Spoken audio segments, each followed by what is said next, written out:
भगवान श्रीकृष्णांची स्तुती स्तौती करतात आणि ज्या कारणामुळं महाघोर संहार झाला, कलियुगाच्या प्रारंभाच्या काळामध्ये, आणि त्याचं खरं उत्तर या महाभारताचं खिल पर्व म्हणवलं गेलेलं हरिवंश पुराण ज्याला म्हटलं जातं 19व, त्यामध्ये दिलेला आहे. त्याचा थोडासा संदर्भ इथं दिलेला आहे. कलियुगामध्ये महाभयंकर असे उत्पात कलीच्या प्रभावामुळेच होणार आहे. तेव्हा बलवान अनेक क्षत्रिय शस्त्रास्त्रयुक्त जर राहतील तर पृथ्वी राहील की नाही अशी अवस्था आहे. त्यामुळे यांचा महासंहार घडवणं गरजेचं आहे. आणि यामुळं भगवान श्रीमद नारायणांनी कृष्ण रूप घेतलं, बलराम रूप घेतलं, अन्य अंश रूपामध्येही ते प्रकट झाले आणि पांडव आणि कौरवांच्या निमित्तानं महासंहार घडवला. ते जे स्थान आहे कुरुक्षेत्र, त्या कुरुक्षेत्राच्या इतिहासापासून महाभारताला प्रारंभ होतो. समंत पंचक नावाचा देश भार्गवरामांनी म्हणजेच परशुरामांनी त्रेता आणि द्वापर यांच्या संधी कालामध्ये जो काही महासंहार क्षत्रियांचा घडवला, त्यामुळं 5 मोठी कुंड रक्ताने भरली गेली आणि त्या रक्तमिश्रित जलानं त्यांनी पूर्वजांचं तर्पण केलं. ऋचिक नावाचे त्यांचे पूर्वज प्रकट झाले आणि त्यांनी म्हटलं की परमब्रूही वर्मा, अरे आम्हा पूर्वजांच्या रक्षणासाठी तू एवढं सगळं केलंस, तू वर्मा. तेव्हा मी ब्रह्मकुळात उत्पन्न होऊन सुद्धा इतका क्षत्रियांचा संहार केला, त्यामुळे जर काही पाप लागला असेल तर त्याचा विनाश व्हावा आणि या कुंडांना तीर्थत्व प्राप्त व्हावं असं वर मागितला परशुरामांनी आणि ऋचिकांनी त्याला तीर्थत्व प्रदान केलं. तेव्हापासून ते कुरुक्षेत्र पवित्र क्षेत्र पूर्वीसारखं मानलं जायला. याच कुरुक्षेत्रावरती कौरव आणि पांडव यांचा भीषण संग्राम झाला. कलियुगाच्या अगदी सुरुवातीला द्वापर कलीच्या संधीमध्ये 18 अक्षौहिणी सेना नष्ट झाली. 11 अक्षौहिणी सेना कौरवांची, 7 अक्षौहिणी सेना पांडवांची, अशी ही सेना नष्ट झाली. आता 1 अक्षौहिणी म्हणजे किती बघा, 1 रथ, 1 हत्ती, 3 घोडे आणि 5 पायदळ, या सगळ्यांना मिळून 1 पत्ती असं म्हणतात. आपल्याला वेगळी पत्ती माहितीये आणि कथा लांबली 9 नंतर तर तुम्ही म्हणणार आहात आ पत्ती, त्यातली नाही. इतक्या समूहाला 1 पत्ती म्हणतात. अशा 3 पत्ती झाल्या की सेनामुख असं नाव आहे. 3 सेनामुखाचा 1 गुल्म, 3 गुल्मांचा 1 गण, 3 गणांची 1 वाहिनी, 3 वाहिन्यांची 1 पृतना, 3 पृतनेचा 1 चमू, 3 चमूंची 1 अनेकिनी, 10 अनेकिनी मिळून 1 अक्षौहिणी. म्हणजे एका अक्षौहिणीमध्ये 21,870 रथ आहेत, तेवढेच 21,870 हत्ती आहेत, त्याच्या तिप्पट 65,610 घोडे आहेत आणि 5 पट 1,09,350 पायदळ आहे. ही किती झाली? 1 अक्षौहिणी. याला 18 न उडलं की झाले. आता तुम्हाला गृहपाठ आहे, इथं आला आहात तर गृहपाठ थोडा करायचा. याचा गृहपाठ करून मला उद्या उत्तर आणून द्यायचं आहे. ज्यानं उत्तर बरोबर दिलं त्याला मधल्या सुट्टीमध्ये डबल नाश्ता मिळेल. कारण मला द्यायचंच नाहीये, पापड बघून घेतील काय करायचं. ठीक आहे.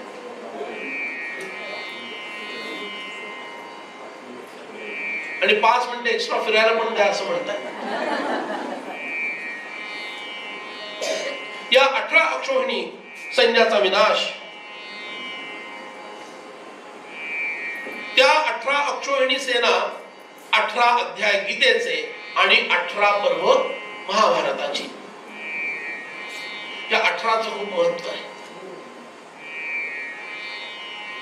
पर्वांची फक्त नाव सांगतो. काय हे सांगायचं पहिल्या दिवशी? अहो, हे ऐकल्यानंतर सुद्धा पुण्य मिळणार आहे. आपली अनेक पाप नष्ट होतात म्हणून हे सगळं सांगायचं. पहिलं आदी पर्व, बोटाने मोजा. नंतर मी काही सांगत नाही आकडे. नंतर सभा पर्व, अरण्यक पर्व,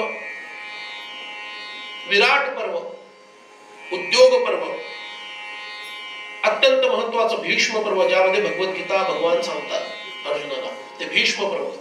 त्यानंतर द्रोण पर्व, त्यानंतर कर्ण पर्व, शल्य पर्व, सौप्तिक पर्व, स्त्री पर्व,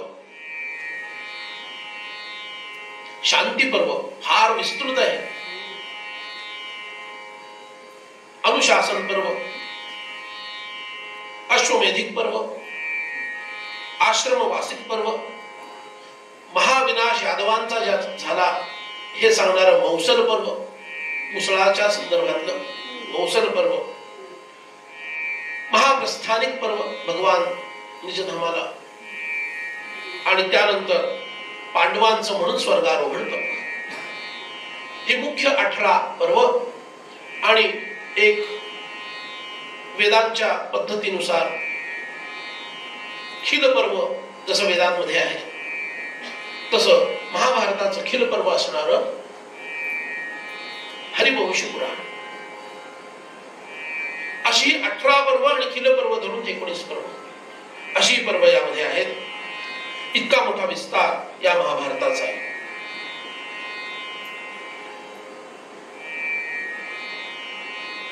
महाभारताला महाभारत हे नाव का पडलं असावं? त्याचे 2 अर्थ आहेत. भारत हे एक अर्थ, या अर्थाने एक आहे, आणि भारत्व या अर्थाने एक आहे. भारत म्हणजे काय? यो भायामृतः स भारतः. भा याचा अर्थ प्रतिभा, आत्मज्ञानाची प्रभा जिथं पसरलेली आहे त्यामध्ये जो रथ आहे तो भारत आहे. आत्मज्ञान मिळवण्यामध्ये ज्याला रुची आहे तो कोण आहे? भारत आहे. त्या भारतात भरतवंशीयांचा इतिहास ज्यामध्ये आहे म्हणून त्याला काय म्हटलं? आणि ते मोठा आहे म्हणून त्याला भारतच्या ऐवजी महाभारत म्हटलं. आणि दुसरं कारण भारत्व, वेद एका बाजूला ठेवले आणि महाभारत एका बाजूला ठेवलं तर महाभारताचा भार इतका अधिक आहे की ते भारानं अधिक आहे. आणि अर्थाच्या दृष्टीनंही त्याचा भार मोठा आहे बरं का. फक्त वजनाच्या दृष्टीनं नाही, अर्थाच्या दृष्टीनंही त्याचा भार मोठा आहे. भारत्व अधिक आहे म्हणून सुद्धा त्याला काय म्हटलेलं आहे? महाभारत असं म्हटलेलं आहे. आणि असं सांगून आता प्रत्यक्ष इतिहास सांगायला सुरुवात केली. कशा घटना घडत गेल्या. उत्तंक नावाचा एक ब्राह्मण आहे. वेद नावाच्या एका थोर अशा ब्राह्मणाकडं शिष्य भावनेनं तो जातो. मी अनेक कथा गाळून सांगतोय कारण आपल्याला संक्षिप्त भारत बघायचा. कथा जरी महाभारत असली तरी संक्षिप्त 7 दिवसामध्ये रोज फक्त 4 तास सांगायची. म्हणून कौरव पांडवांच्या इतिहासाला जेवढं आवश्यक आहे तेवढा भाग आपण पाहणार आहोत.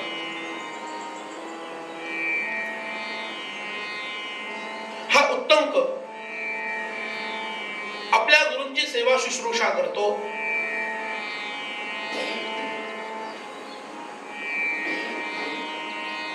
गुरु प्रसन्न त्याच्यावर होतात. सर्व विद्या त्याला संकल्प शक्तीनं प्रदान करतात. संकल्प शक्तीनं. हा बस संथा देतो असं नाही. गुरु विद्या संकल्प शक्तीने प्रदान करतात. त्याला वाटतं माझं परमभाग्य की मला ही सगळी विद्या मिळाली, पण ज्या गुरूंमुळे मला ही विद्या मिळाली त्या गुरूंना मी दक्षिणा द्यायला हवी. म्हणून त्यांनी प्रार्थना केली, गुरुदेव मला तुम्हाला गुरुदक्षिणा द्यायची. अरे राहू दे रे, मी जी विद्या दिली ती जीवनामध्ये आचरणात आण, हीच गुरुदक्षिणा आहे असं ते सांगतात. नाही मला काहीतरी गुरुदक्षिणा द्यायची. खूप माग लागला म्हणून त्यांनी सांगितलं, होम मिनिस्टरला विचार, आतमध्ये जाऊन विचार त्यांना काय हवं. हा गुरुपत्नीकडे जातो आणि सांगतो, गुरुदेवांच्या आज्ञेवरून मी आपणाकडे आलो आहे. आपणास काही हवं असेल तर मला सांगावं, गुरुदक्षिणा म्हणून मला द्यायचं आहे. तेव्हा गुरुपत्नी म्हणते, पौष्य राजाच्या पत्नीकडे म्हणजे त्या राणीकडं फार सुंदर 2 कर्णकुंडल आहे. काय आवडतं कुणाला, कधीपासून चाललेलं आहे, अजून सुटत सुटणारच नाही असं म्हणणं आमचं काय म्हणणं आहे. मला काही फरक पडत नाही, ज्यांना पडणार आहे ते इथं नाही आहे.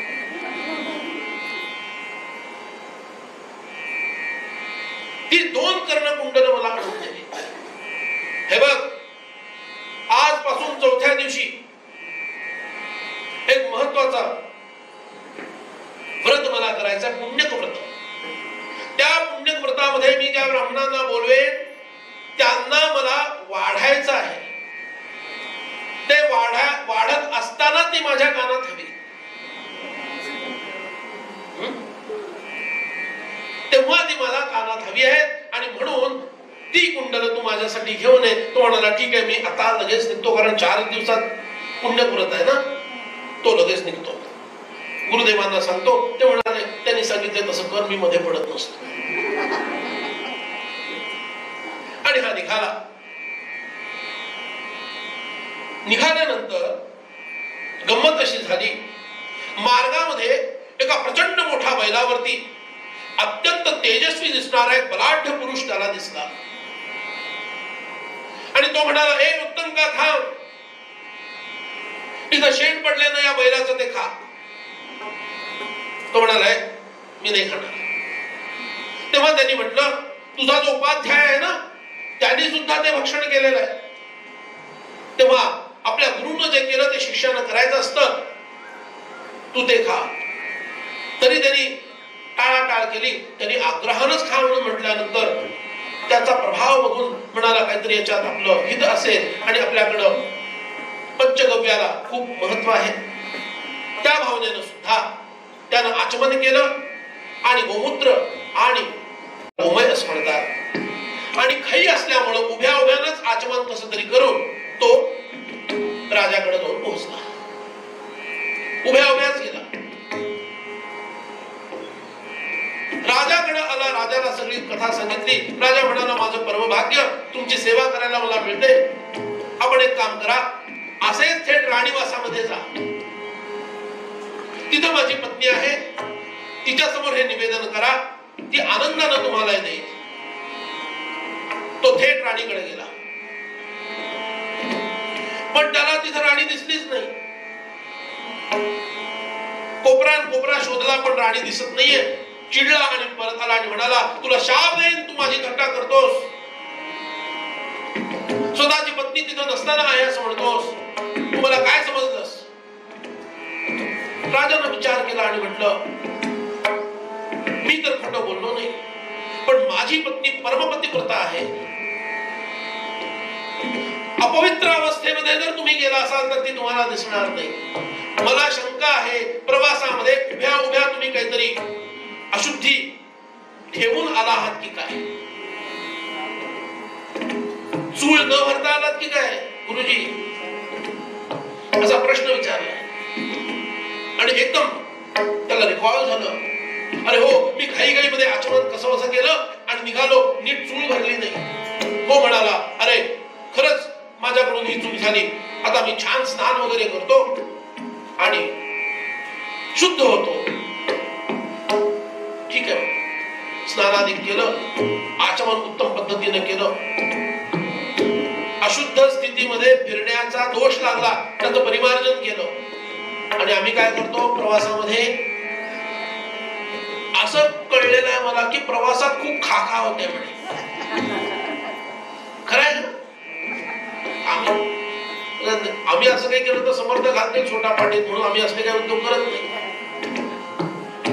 प्रवासात म्हणे खूप खाखा होते, या पिशवीतून त्या पिशवीतून त्या पिशवीतून. मी इथंच ठेवलं होतं, बघ जरा खाली हात घालून बघ, मिळायला पाहिजे. किती सूक्ष्म विचार आचार धर्माचा आहे. अरे खरा हिंदू कोण? आचार पाळणारा हिंदू खरा.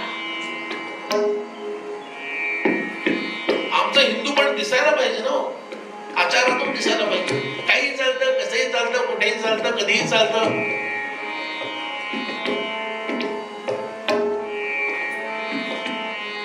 आता म्हणाला मी शुद्ध झालेलो आहे, if you don't mind let me गो.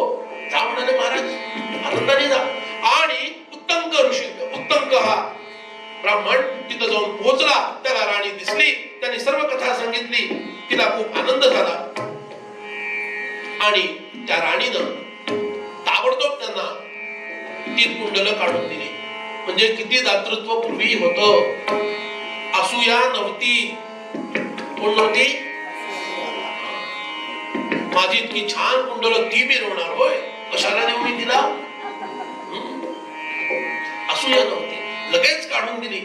आणि फक्त एक सूचना केली, या कुंडलांवर तक्षकाची दृष्टी आहे, त्याच्यापासून सांभाळा. सर्पसत्राला कसा प्रारंभ झाला ऐका. कुठून कसा प्रारंभ झाला,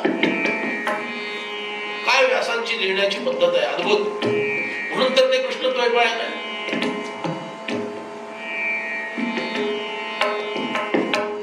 तो म्हणाला ठीक आहे, अरे काय तक्षक करेल मी एवढा शुद्ध वागणारा, काय तक्षकाची मजा आलाय. मनात त्याचे विचार, त्यांनी काही राणी समोर असं बोललेलं नाहीये. आणि ठीक आहे म्हणून आता मला घाई आहे, कारण 4था दिवस उजाडतच आलेला आहे, मला निघावं लागेल म्हणून निघतो.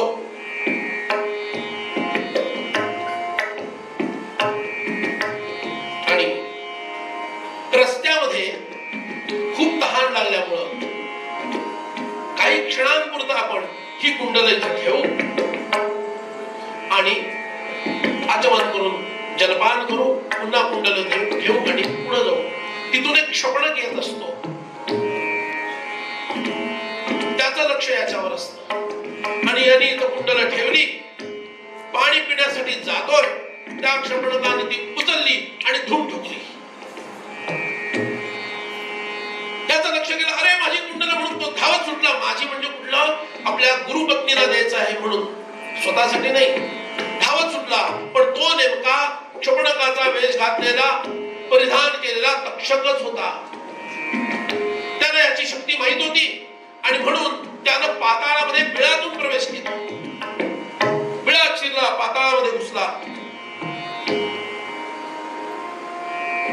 पाताळात घुसला. आता याला काही तिथं जाता येईना. पण गंमत अशी होती, हा जो विद्यार्थी आहे, याचे जे गुरु आहेत, त्यांची आणि इंद्राची मैत्री आहे. आणि गुरूंसाठी शिष्य पुत्रवत असतो. म्हणून इंद्रानं आपलं वज्र पाठवलं आणि वज्राच्या मदतीनं तुम्ही पाताळात जा अशी व्यवस्था केली. तेव्हा पाताळामध्ये गेला, उत्तंक पाताळात पोहोचला. तिथून तो नागलोकामध्ये गेला. अनेक अद्भुत वर्णन आहेत, ती काही सगळी करत नाही. असे दिव्य लोक त्यांनी पाहिले आणि अनेक स्तोत्रांनी नागांची स्तुती केलेली आहे. नागांची स्तुती केली का तक्षक प्रसन्न होईल आणि ती कुंडलं परत करेल. तसं काही झालं नाही, यातलं काहीच झालं नाही. आता काय करावं, त्याला मोठा प्रश्न पडला. आणखी थोडं पुढे गेला, त्याला 2 स्त्रिया दिसल्या. त्या हात मागावरती काळे आणि पांढरे धागे याचे वस्त्र बनवत होत्या. तिच्या बाजूला 6 कुमार दिसले. ज्यांच्यावर विश्वास आहेत असे हे कुमार.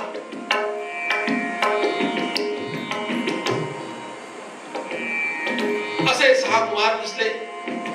एक घोड्यावर बसलेला पुरुष दिसला. उत्तंकाच्या मनामध्ये विचार आला, आपण इंद्राची स्तुती करूया, त्याच्या वचनामुळे आपण इथपर्यंत आलो, पण आपलं कार्य अजून सिद्ध झालं नाही. आणि तिकडे तर गुरुपत्नीला आपल्याला लवकरात लवकर ती कुंडलं द्यायची आहे. म्हणून त्यांनी इंद्राची स्तुती आरंभिली.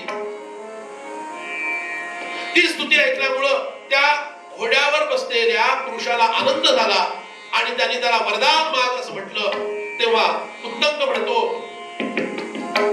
सर्व नाग माझ्या अंकित व्हावे, नागांवर माझी सत्ता प्रस्थापित व्हावी, याला तथास्तु असं म्हटलं. आणि त्याला सांगितलं, एक काम कर, हा जो अश्व आहे, या अश्वाच्या अपान मार्गामध्ये तू एक खुंकर मार. उत्तंकानं तसं केलं. ज्या क्षणी त्यांनी असं केलं, त्या अश्वाच्या देहातून अग्नी प्रकट व्हायला लागला आणि तो इतका प्रदीप्त अग्नी होता, सर्व नाग लोक जळायला लागले. त्याचा दाह सहन होईना आणि नाग भयभीत झाले आणि तक्षका सहित सगळे बाहेर आले. आणि तक्षकाने म्हटले, हे घे बाबा तुझी कुंडलं, पण पहिल्यांदा हा ताप शांत कर. त्यांनी त्या कुंडलांचा स्वीकार केला आणि म्हटलं, आता मला ताबडतोब माझ्या गुरूंपर्यंत घेऊन जावं, कारण 4था दिवस प्रारंभ झालेला आहे, पुण्यप्रताची वेळ जवळ आलेली आहे. आणि त्या वेळेला जर आमच्या गुरुपत्नीला ही कुंडलं नाही मिळाली तर तिचा व्रतभंग नको व्हायला, माझ्याकडून चूक नको व्हायला. त्या पुरुषाने सांगितलं, काळजी करू नको, हा घोडा घे, त्याच्यावर बस, तो तुला बरोबर गुरूंपाशी नेऊन सोडेल. त्या घोड्यावर तो बसला. त्याच्यातील अग्नी शांत झालेला आहे. त्या घोड्यावर तो बसला आणि ताबडतोब त्या घोड्याने गुरूंच्या घराच्या बाहेर आणून त्याला सोडलं. धावत धावत तो गेला. गुरुपत्नी विचारच करते, अजून हा कसा नाही आला, तर याला शापच देते. काय हो, पूर्वीच्या लोकांकडे वरदान पण हातात आहे आणि शाप पण.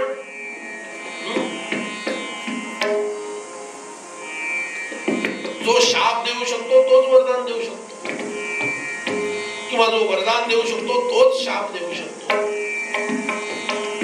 कलियुगामध्ये कोणती म्हण प्रसिद्ध आहे? कावळ्याच्या कशाला बोलायचं? इतक्यात तो तिथे पोहोचला. गुरुपत्नीला ती 2 कुंडलं दिली. तिनं म्हटलं, अरे मी आता तुला शाप देणार होते बघ, अजून कसा हा नाही आला, पण खूप बरं केलंस. तिनं कुंडलं ती परिधान केली, ती तिच्या कार्याला लागली. गुरुदेवांना यांनी बंधन केलं. काय काय घडलं ते सगळं सांगितलं. गुरुदेवांनी स्मितहास्य केलं. छान, तू तुझं व्रत पाळलंस, गुरुदक्षिणा वेळच्या वेळी दिलीस, त्याला महत्व आहे. एखादं काम करणं याला इतकं महत्व नाही जितकं ते वेळेत करण्याला आहे. आता असं बोलून मीच अडकलो की काय, अशी कदाचित तुम्हाला शंका येईल. पण तशी शंका मनात आणण्याचं काही कारण नाहीये. कारण 5 ते 9 जी वेळ दिली आहे ना, ते तुमच्या समाधानासाठी दिलेली वेळ आहे. मला जी वेळ दिली ती तारखेची वेळ दिलेली. या तारखेला हे पूर्ण व्हायला हवं. 5 ते 9 ची वेळ तुमच्या समाधानासाठी दिलेली. ते आता सांगायची गोष्ट आहे.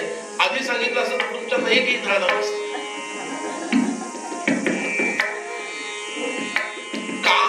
काम पूर्ण व्हावं, पण ते वेळेत पूर्ण व्हायला हवं, याला महत्व आहे. Time management. त्यांनी प्रश्न विचारला, हे काय काय जे काय घडलं माझ्या बाबतीत याचं मला काहीच कळत नाहीये. गुरुदेव, आपण कृपा करून सांगा, हे काय आहे? गुरुदेव म्हणाले, बाळ, तो जो बैल होता ना जाताना तुला दिसला, हा बैल म्हणजे ऐरावत होता. त्याच्यावर बसलेला पुरुष हा इंद्र होता. त्यानं म्हटलं, तुझ्या उपाध्यायानं सुद्धा शेण खाल्लेलं आहे. शेण खाल्ले म्हणजे गोमय खाल्लेलं आहे, बरोबर. ते जे शेण आहे तेच अमृत होतं. त्या पाताळामध्ये जो पुरुष तुला दिसला तो पर्जन्य होता. ज्या घोड्यावर तो बसला होता तो घोडा म्हणजे अग्नी होता. त्या दोन स्त्रिया होत्या, एक धाता होती दुसरी विधाता होता. ते 6 कुमार म्हणजे 6 ऋतू होते. काळ्या आणि पांढऱ्या रंगाचे धागे म्हणजे दिवस आणि रात्र होती. तेव्हा या सर्वाचा अर्थ तुला आता लक्षात आला का? त्याने म्हटलं हो गुरुजी, मला आता सगळं काही लख्खपणे समजलेलं आहे. मलाही वाटतं तुम्हाला हे सगळं समजलेलं आहे. आणि असं समजून मी पुढे जातोय. इथं कथा इथं जर थांबली तर पुढचा पल्ला अजून फार मोठा. अशा प्रकारे हा गुरुदक्षिणा देव मुक्त झालेला आहे. पण ह्याला घरी जावं असं वाटलं नाही. त्याला तक्षकाचा राग आला आणि याच तक्षकानं सध्या असणाऱ्या हस्तिनापुरातील सम्राटाच्या पित्याला मारलेला आहे. म्हणजे जन्मेजयाच्या पित्याला म्हणजे परीक्षिताला मारलेला आहे. हा विचार त्याच्या मनामध्ये आला आणि आता जन्मेजयाच्या माध्यमातून तक्षकाला चांगली अक्कल घडवायला हवी असा विचार तो करतो आणि तडक तो जन्मेजयाकडे जातो हस्तिनापुरामध्ये. हस्तिनापुरामध्ये गेला, जन्मेजयाला भेटला.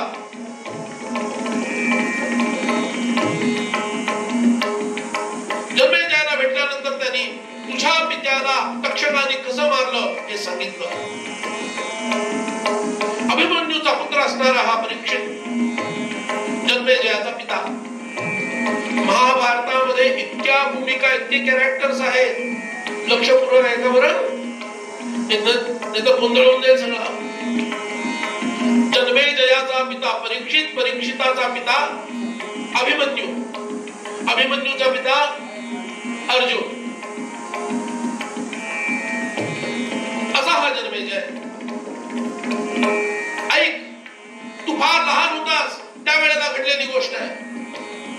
तुझे वडील मृगयेसाठी म्हणजे शिकारीसाठी जेव्हा जंगलामध्ये गेले, एका मृगाला त्यांनी बाण मारला. तो विद्ध झाला, त्याला बाण लागला पण तो खाली पडला नाही आणि प्राण वाचून तो पळाला.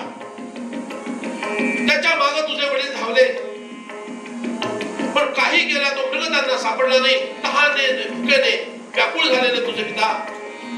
एका ऋषींचा आश्रम त्यांना दिसला. त्या ऋषींचं नाव आहे शमीक. हे शमीक ऋषी गाईचा बछडा दूध पित असताना त्याच्या मुखातून जो फेस येत होता तो फेस ते ग्रहण करत होते.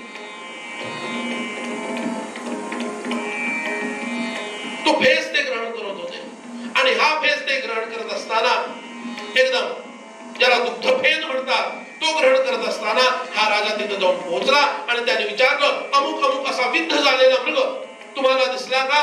त्यांनी मौनाने हसून उत्तर दिलं. राजाला क्रोध आला. म्हणजे तुझ्या पित्याला क्रोध आला. त्यांनी आपल्या धनुष्याच्या टोकानं टोचून मेलेल्या एका सापाला त्यांच्या गळ्यामध्ये घातलं.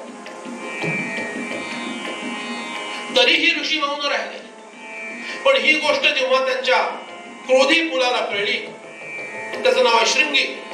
या शृंगीने जेव्हा ती ही गोष्ट कळली, तो जिथं होता तिथंच त्यांनी आचमन केलं आणि शाप देऊन टाकला. आजपासून 7व्या दिवशी सर्पांमधील श्रेष्ठ असणारा तक्षक याचा दंश होऊन हा राजा मारला जाईल.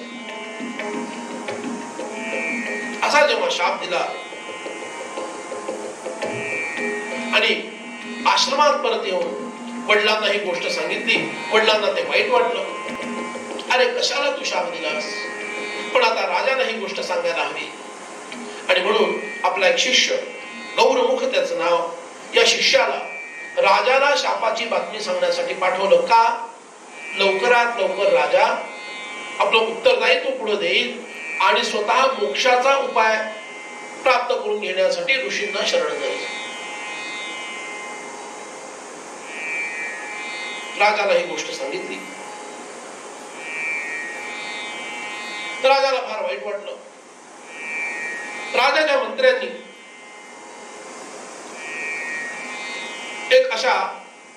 एक खांबी तंबूमध्ये मोठ्या वाड्यामध्ये या परीक्षित राजाची व्यवस्था केली की ज्या ठिकाणी तक्षक येता कामा नये. आणि अशा ठिकाणी हा परीक्षित राहिलेला आहे. या ठिकाणी परीक्षित राहिला. या मंत्र्यांनी अनेक वैद्यांची सोय केली. समजा चुकून सर्पदंश झाला तर वैद्यांच्या योगानं किंवा मणी वगैरे या माध्यमातून विष उतरवलं जाईल आणि राजाला ठीक केलं जाईल. अन्य कुणालाही प्रवेश बंद केला. एक खांबी तंबू सारख्या वाड्यामध्ये राजा राहतोय. 6 दिवस होऊन गेले. 7वा दिवस सुरू झाला. तुम्ही म्हणाल कथेच्या पहिल्याच दिवशी 7व्या दिवसाचा कशाला उल्लेख करताय, नाही का? एका कथेमध्ये तर 7वा दिवस झाला म्हणल्यावर सगळेच आनंदित झाले. पहिल्या दिवशी 7व्या दिवसाचा उल्लेख आहे.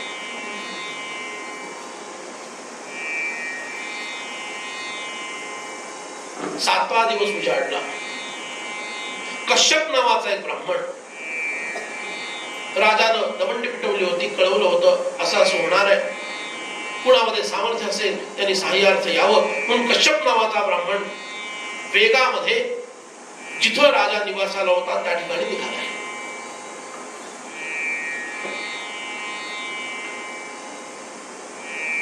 विप्रवेशामध्ये दुसरा एक जण वेगात त्याच दिशेने निघालेला आहे. त्याने याला रोखलं आणि म्हटलं, अरे का तू का चाललेला आहेस, मला जरा सांग. काही नाही, तिथं अजयवंती कथा आहे, सकाळी दासबोधाचं पारायण आहे आणि छान वनश्री आजूबाजूला आहे. त्या पहिल्या 2 गोष्टी जमतील की नाही जमतील माहिती नाही, पण वनश्रीचा आणि भोजनाचा आम्हाला आस्वाद घ्यायचा आहे म्हणून आम्ही आनंदवन मध्ये निघालो. यानं काय उत्तर दिलं? तो म्हणाला, मी कश्यप, माझ्याकडं इतकी अद्भुत विद्या आहे, तक्षकानं फुत्कार करून राजाला जरी डसलं तरी सुद्धा क्षणार्धात, आणि तो मरण जरी पावला तरी मी त्याला उठवू शकतो. तो विप्र जो आहे तो हसायला लागला. अरे तू का हसतो? अरे तक्षक म्हणजे काय, तुला रस्त्यावर पडलेलं एखादं गांडूळ वाटलं की काय? अरे नाही बाबा, माझ्याकडे विद्या आहे अशी. तो विप्र म्हणाला, वेश पालटलेला तक्षकच मी आहे आणि मी राजाचा संहार करण्यासाठी निघालोय. काय दाखव तुझी शक्ती आहे, मला काय करू शकतोस? ते समोरचं झाड दिसतंय का?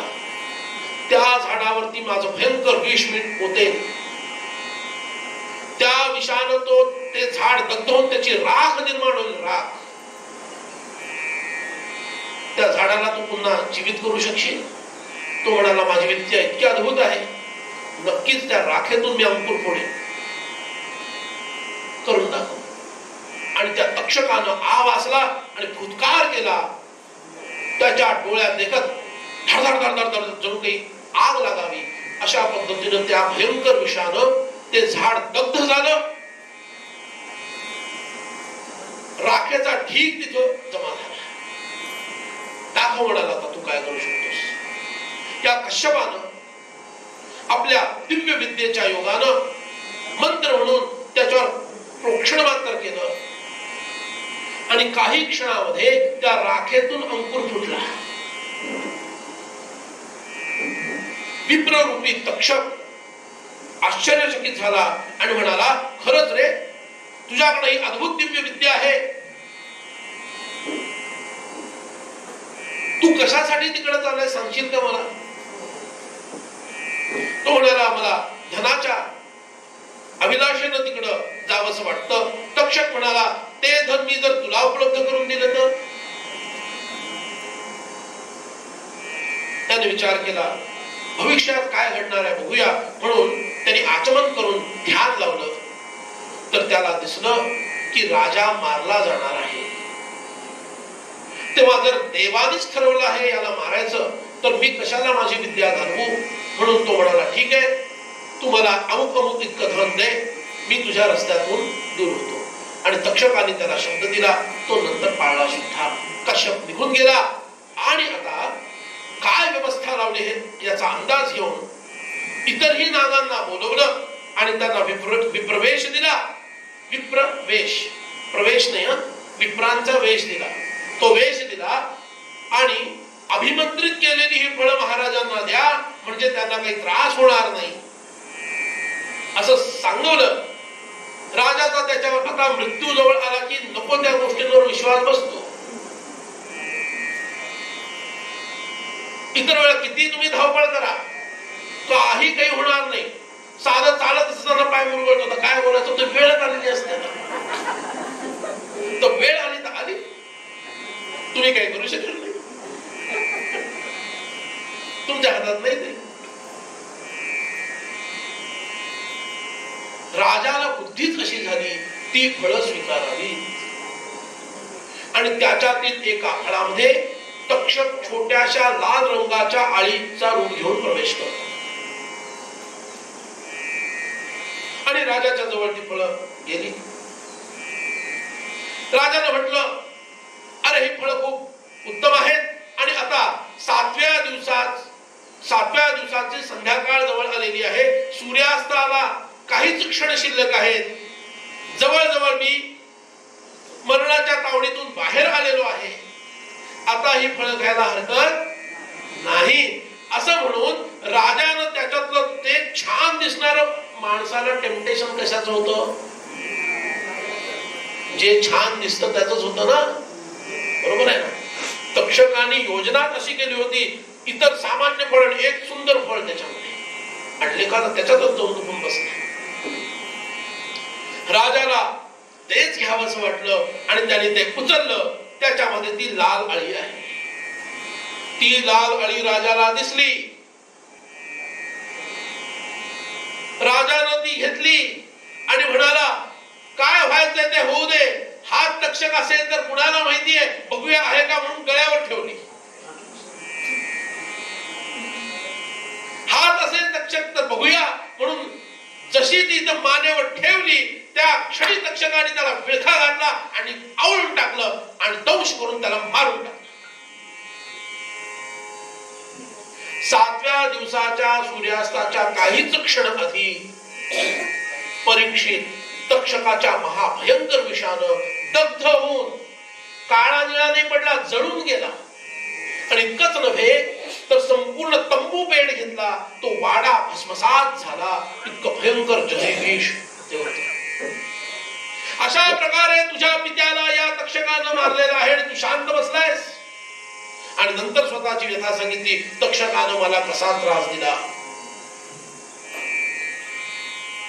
कुठली कथा सांगतोय मी?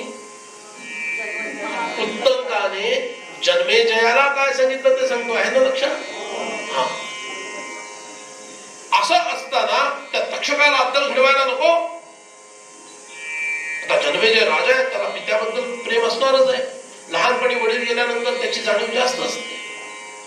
त्यालाही क्रोध आला आणि त्यांनी फक्त कन्फर्मेशन घेतलं आपल्या मंत्र्यांकडून. मंत्र्यांनी पण सांगितलं, हो हे असंच झालेलं आहे. आता याला उपाय सर्पसत्र. सर्पसत्र कर राजा, मोठ्या मोठ्या ऋषींना बोलव आणि या दुष्ट अशा विषारी सर्पांचाच नायनाट आपण करून टाकूया. तू सर्पसत्र घे असं सांगितलं आणि जन्मेजयानं सर्पसत्राला प्रारंभ केला. अशा प्रकारे हे सर्पसत्र प्रारंभ होतं.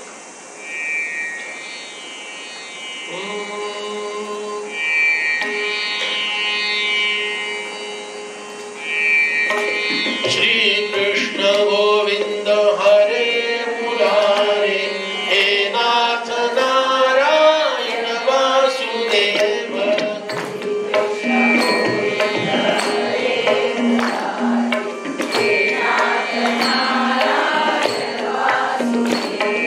श्री कृष्ण गोविंद हरे मुरारे, हे नाथ नारायण वासुदेव.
काशी राजाच्या कन्येशी जन्मेजयाचा विवाह झाला आणि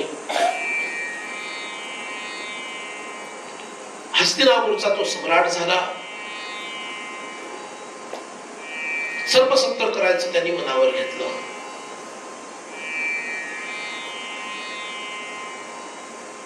सर्पसत्र करण्यासाठी म्हणजेच यज्ञ हा मोठा याग आहे. यज्ञ आणि याग आणि इष्टी. इष्टी एकदम लहान असते, यज्ञाचाच एक प्रकार.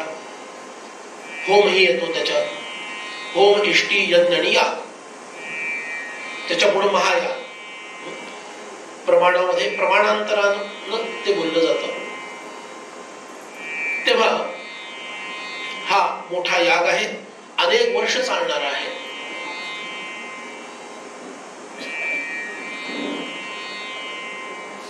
त्याच्यासाठी भूमी शुद्धी करावी लागते. भूमीचं मापन करावं लागतं, भूमीची शुद्धी करावी लागते. म्हणून भूमी मापन करण्यासाठी आणि भूमी शुद्धी करण्यासाठी गेलेले जे कोणी मंत्री आहेत, आता हे सर्व त्या लोकांना माहित होतं, कारण तेव्हा खुळचट सेक्युलर राज्य नव्हतं, धर्माधिष्ठित राज्य होतं, सनातन धर्मावर आधारित असणारं राज्य होतं. त्यामुळे मंत्र्यांना वगैरे या सगळ्या गोष्टी माहित होत्या. यज्ञमापक जे कोणी गेले होते त्यांनी सरते शेवटी येऊन राजाला सांगितलं, महाराज हा यज्ञ सिद्ध होणार नाही, कारण याचं मापन कायम चुकतंय. मापन कायम चुकतं म्हणजे काय? फुटात 12 इंच इकडं आणि तिकडं. काय हो, फुटात किती इंच असतं? एवढा फरक. हे मापातच बसत नाहीये. तेव्हा हा यज्ञ सिद्धी जाणार नाही असं आमचं मत आहे.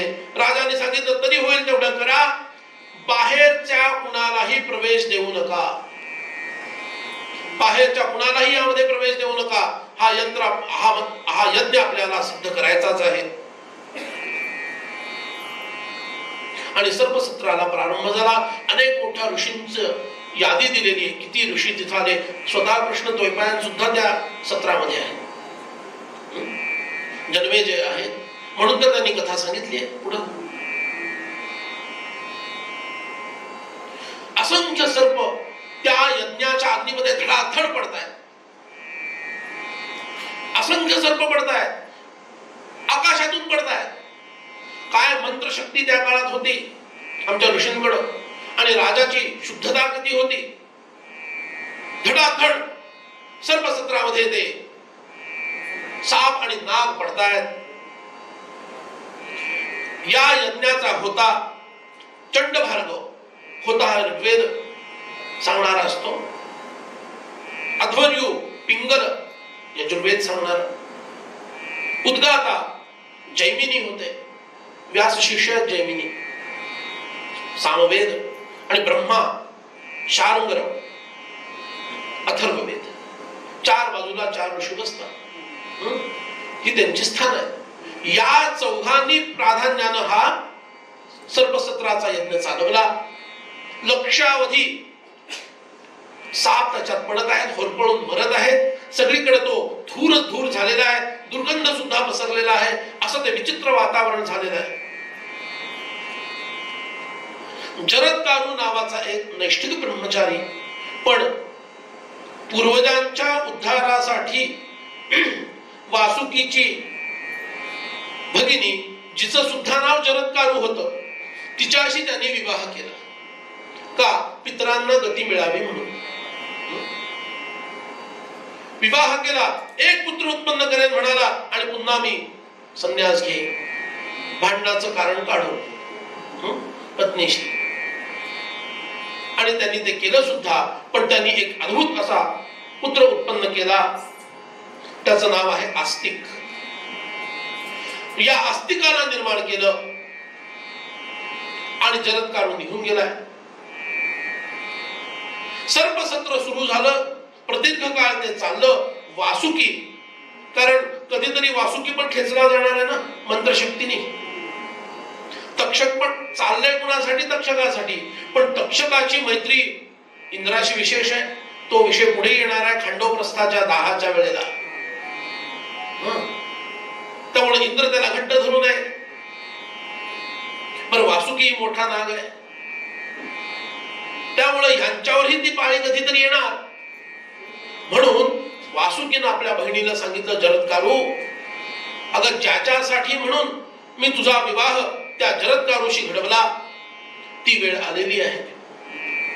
आपल्या पुत्राला जन्मेजयाच्या सर्पसत्रामध्ये पाठव, जो ब्राह्मण आहे, नाग नाहीये किंवा सर्प नाहीये, त्याला तू त्याच्याकडे पाठव. आणि या आस्तिकाला वासुकीने सांगितलं की तुला ते सर्पसत्र बंद पाडायचं आहे, तरच आम्ही जगू, नाहीतर आम्ही सगळे तिथं खेचले जाऊ, आज ना उद्या. आणि हा छोटासा आस्तिक भल्या भल्या नास्तिकांनाही आस्तिक करू शकणार असा हा आस्तिक हा थेट जन्मेजयाच्या सर्पसत्राच्या तिथे जातो. त्याला मज्जाव आहे का?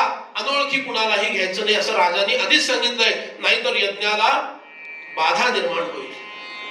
बरोबर. म्हणून वासुकीनं आपल्या बहिणीला सांगितलं, जरत्कारू, अगं ज्याच्यासाठी म्हणून मी तुझा विवाह त्या जरत्कारूशी घडवला ती वेळ आलेली आहे. आपल्या पुत्राला जन्मेजयाच्या सर्पसत्रामध्ये पाठव. जो ब्राह्मण आहे, नाग नाहीये किंवा सर्प नाहीये, त्याला तू त्याच्याकडे पाठव. आणि या आस्तिकाला वासुकीने सांगितलं की तुला ते सर्पसत्र बंद पाडायचं आहे, तरच आम्ही जगू, नाहीतर आम्ही सगळे तिथं खेचले जाऊ, आज ना उद्या. आणि हा छोटासा आस्तिक भल्या भल्या नास्तिकांनाही आस्तिक करू शकणार असा हा आस्तिक हा थेट जन्मेजयाच्या सर्पसत्राच्या तिथे जातो. त्याला मज्जाव आहे का? अनोळखी कुणालाही घ्यायचं नाही असं राजांनी आधीच सांगितलंय, नाहीतर यज्ञाला बाधा निर्माण होईल. बरोबर. म्हणून ह्या आस्तिकाला आत येऊ दिलं नाही. आस्तिक इतका हुशार आहे, काय त्याची वाणी रसाळ आहे. त्याने तिथंच उभं राहून सुंदर पद्धतीनं राग आळवत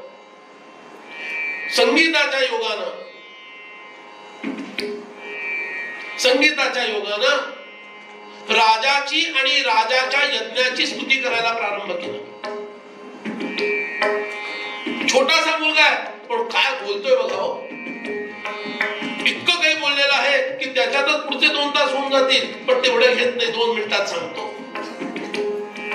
महाभारत म्हटलं की पल्लेदार वाक्य एवढी, भावार्थ थोडक्यात सांगेन.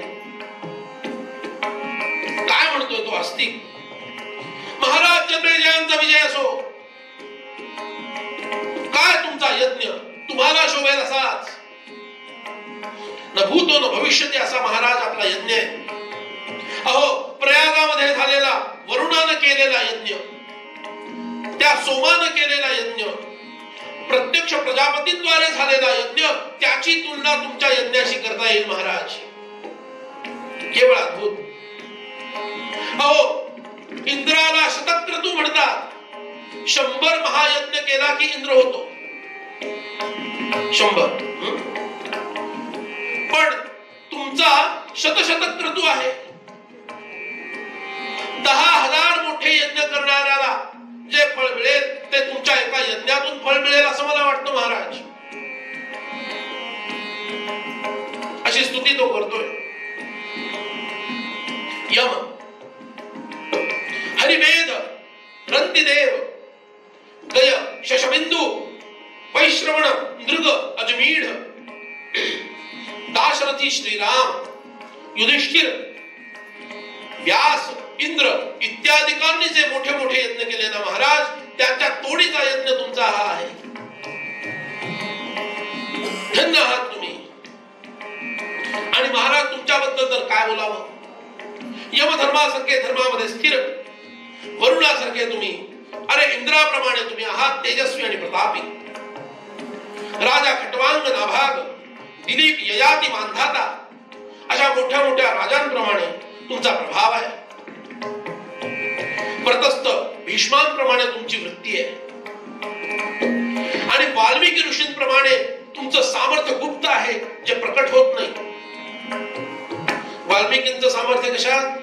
रामनामामध्ये होत ना.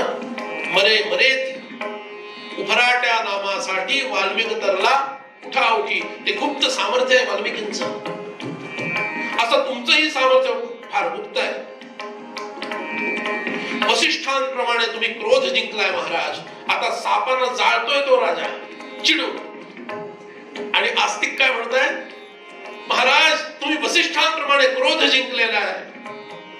आणि नारायणाप्रमाणे तुमची कांती आहे, अंगकांती नारायणाप्रमाणे. आणि श्रीकृष्णांप्रमाणे तुम्ही सर्व गुण संपन्न आहात महाराज. काय तुमच्याबद्दल बोलावं. तुम्ही तर ऐश्वर्य आणि सद्गुण यांचे निधान आहात. आणि भगवान परशुरामांप्रमाणे शस्त्र आणि शास्त्र यामध्ये तुम्ही पारंगत आहात. पृथ्वी रथाप्रमाणे तुम्ही तेजस्वी आहात.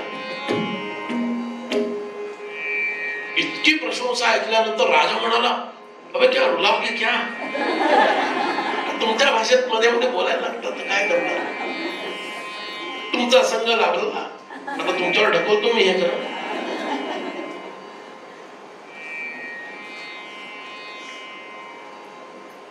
राजाला कळेना. अरे व्यासांनी तर असं वर्णन केलेलं आहे, आजूबाजूला बसलेले सगळे खुलून गेले, आनंदी झाले. एवढंच नव्हे, मंत्री तर झाले, तर राजासमोर दाखवायला तर पाहिजे की नाही.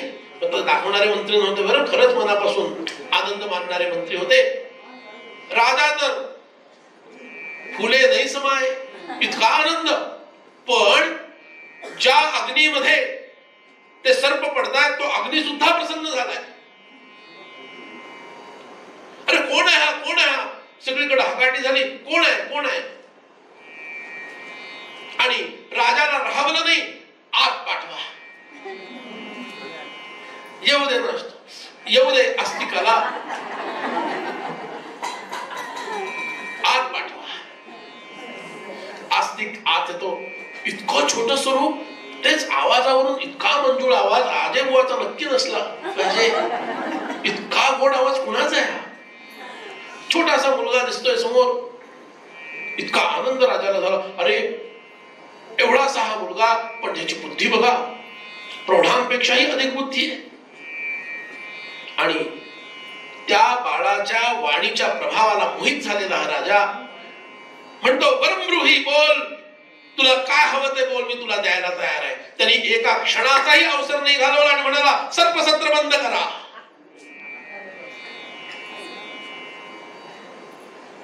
सर्पसत्र बंद करा. अरे तिकडून त्या मंत्रांच्या प्रभावाने इंद्रासकट तक्षक खाली येत होता. शेवटी इंद्र त्याने दिले लाथ मारून, जा म्हणाला, तुझ्यासाठी मी मरायला तयार नाही. तर आपण दोघही स्वाहा. इंद्राला घट्ट वेटाळून बसलाय तो तक्षक, आणि तो पडणार इतक्यात आस्तिकाने म्हटलं, मला ताबडतोब हा सर्पसत्र तुम्ही बंद करावा, हा वर द्यावा. अरे हे काय मागितलंस बाबा, ज्याच्यासाठी चालले ती वेळ जवळ आलीये. कशासाठी माग, वेळ जवळ आलीये.